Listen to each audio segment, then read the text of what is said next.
Hello there, this is Michael Kinsler with the e-commerce shopping carts, and I'm going to move on to the next tutorial, which is system shop option. Okay, and this is fairly straightforward, but there's a few little twists and turns in here, so you need to pay attention on this one.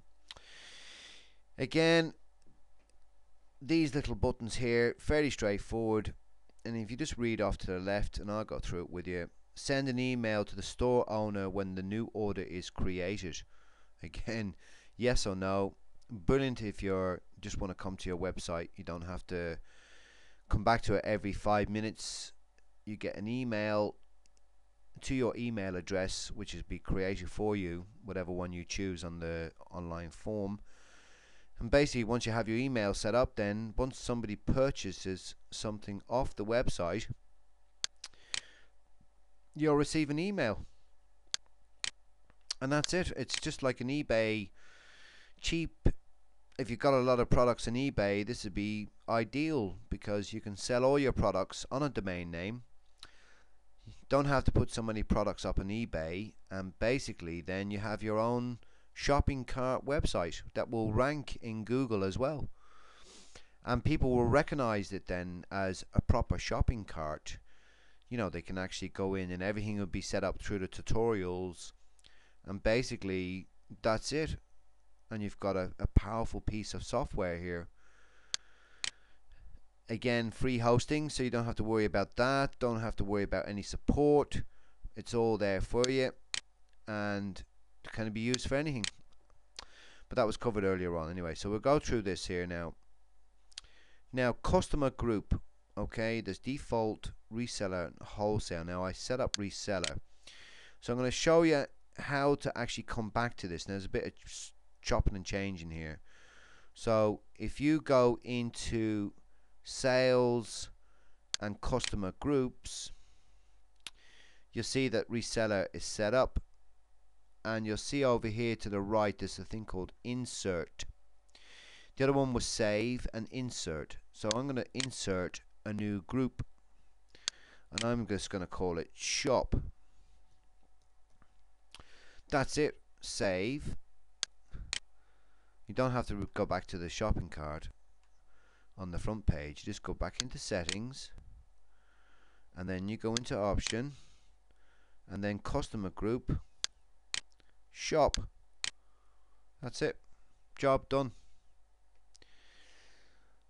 Login display prices, yes or no. Now this is a kind of a tricky one again. I've got it set to, well, which way have I got this set now? Hold on now. I've got it login display prices. No, that means then people will see the price. If they come to your website from Google, they will see the price. If I set it to yes, save the changes, and then you see the little green bar, go back to refresh, and you'll see the prices disappear. So you basically have to log in to the website to see the prices. That's a feature that some people use, some people don't. I don't bother. No. So I'm going to change that back to no, and that's it there. No.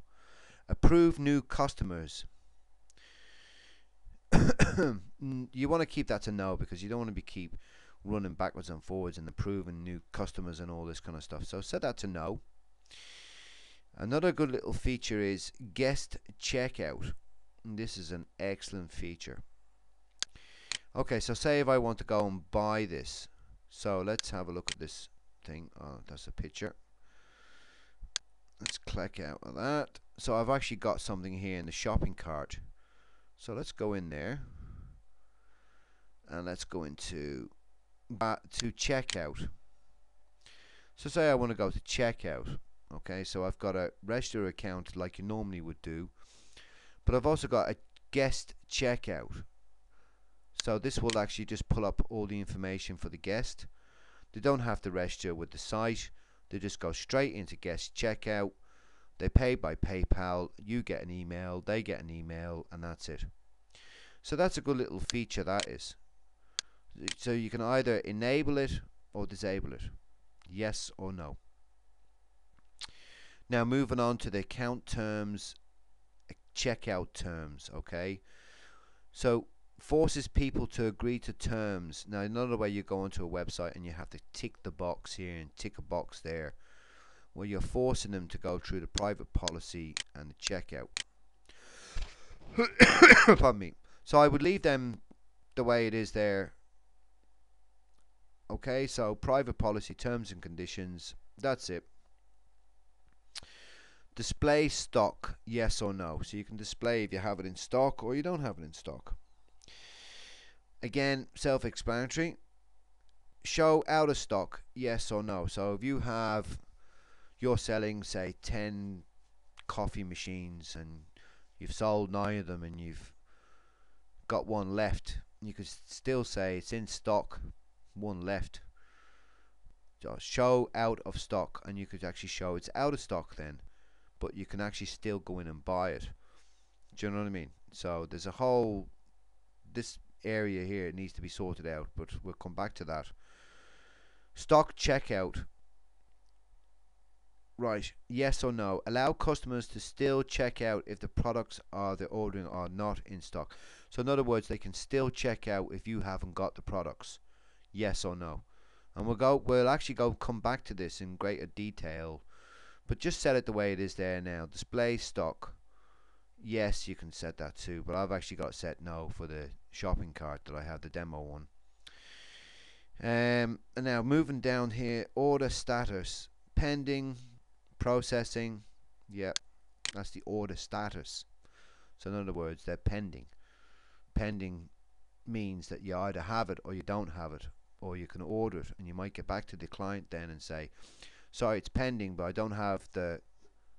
can't get the product, it's out of manufacturer, and you can PayPal them, you can refund. That's another good little feature, that. Stock status. Again, out of stock 2 to 3 days, in stock, that kind of stuff. You won't have it for 2 or 3 days, and then you've got the shipping terms on top of that. Again, we'll be coming back to this in greater detail.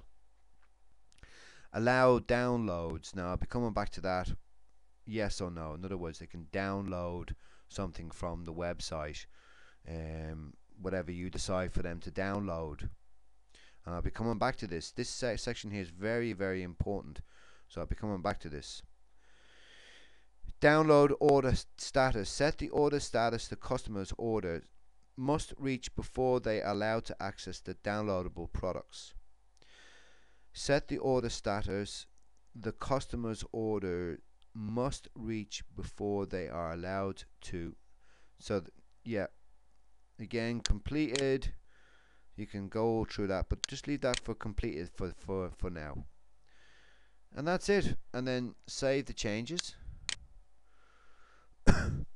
And that's, you got that page set up. Again, as I said, we'll be coming back to this. This is a very important page. We'll be coming back to this. Okay, so, and remember also that we will be testing before you start actually uploading a lot of products. What you need to do is actually test one product, and we'll be going through a product. Once you have it tested and it's set correctly, well, then all the rest of the products will be set the same. It's just a case of changing the price and the shipping prices, and that's it. But you need to test one, make sure the search engine optimization is correct, make sure everything else is correct, and then once you have that, you're happy with that, that's the way to move. Okay, so that's the most important, that. So I've saved it and job done. Okay, I'll be moving on with the next tutorial then, which is image, and we'll come to that. Okay, thank you.